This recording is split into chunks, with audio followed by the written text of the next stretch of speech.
sticking with the Netflix, the other interesting thing, besides them kind of becoming the go-to place for TV shows and things and movies based around video games, is they are dipping their foot into the video game industry itself. And I didn't link this article in there, but it just got announced a few days ago that they've hired Mike Verdu, who was in charge of the streaming things for Facebook Gaming and EA Gaming for a while. And his last job was the vice president for the Facebook Reality Labs, overseeing all the Oculus VR headset stuff. And they just brought him on to be their like president of game development, I believe his title was. So they're taking a serious step in that direction of the idea of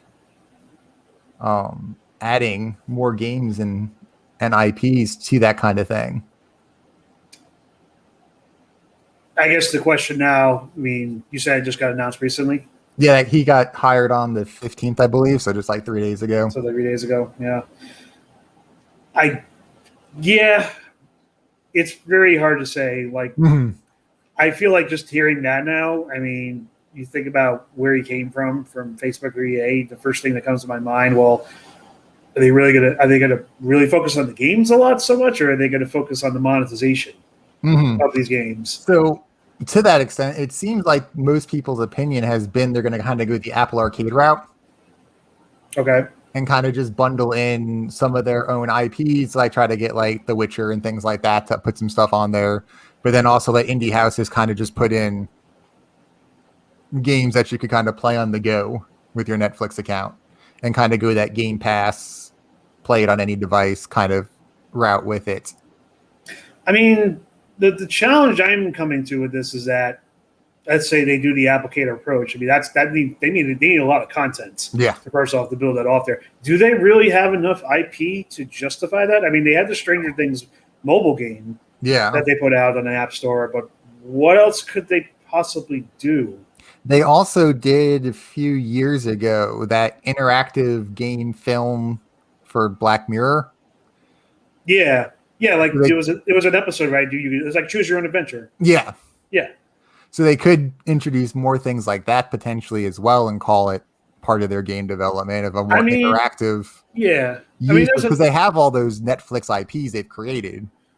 Sure, yeah. I mean, they could be, if they wanted to, the next Telltale games, if they wanted to just be a choose your own path and make it just a point clicking. I mean, if that's what their niche is going to be, I mean, that at least will help them in this, at least in the way, because with Telltale, they had a lot of the different IP like Walking Dead, Batman, Borderlands, Game of Thrones. The problem was they depended too much on those licenses and it became too expensive for them, and they eventually went under. Whereas in Netflix's case, they would have the advantage because they had all that IP. They don't have the license out. They could do it all internally and just hire the right people to bring it to play. So I guess if you're thinking about it that way, that's probably the best way to do it for now, at least, because I just don't see any other way to do it with what they have currently. Yeah. Because I did a little bit of just quick Googling on Verdu, and some of the games he oversaw was like Plants vs. Zombies 2, The Sims Free Play, and the Star Wars Galaxy of Heroes mobile game. So he's pretty entrenched in that kind of Apple Arcade mobile game area. So, I mean, it feels like that's probably the way they're going to go with it. But again, think of the games you just mentioned there. Free to play, monetizable stuff that if you want to, it's pay to progress, basically. Yeah. So this is where my concern comes into play. Like, even if it is Apple Arcade, are they going to double down? On just a subscription that you potentially may be playing if it's like the Apple Arcade model. I can see why they're doing it, though, because the streaming competition, especially post-COVID, has become so much more cutthroat. Yeah. And with like all these companies creating their own streaming platforms, they're losing the licenses to so many things that you don't own. Because HBO and Warner Brothers are kind of keeping all their stuff on their platform. Disney's moving all of its stuff onto Hulu and its platforms.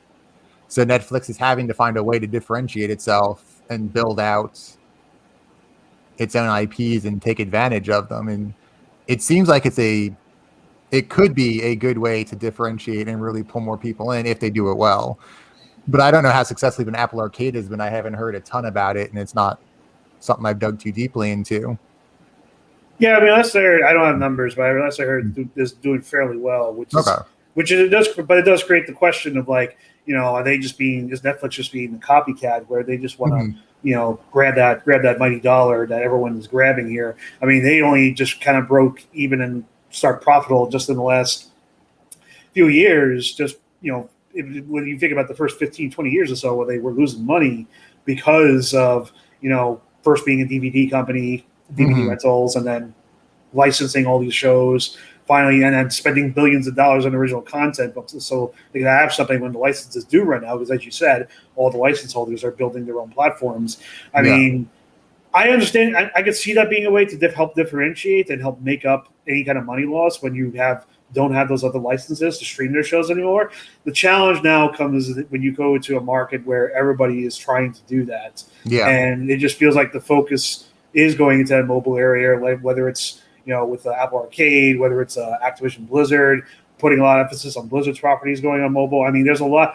I understand there's a lot of, obviously there's lots of phones out there. Everyone has a phone to do it, but at the same time, I worry about the saturation being so much that they're like down below the curve that they can't, come out of water. You know what I mean? Yeah.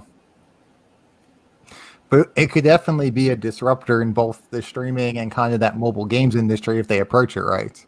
Yeah. Which would be interesting to see when you're going from Netflix and chill to gaming and chill as their new moniker.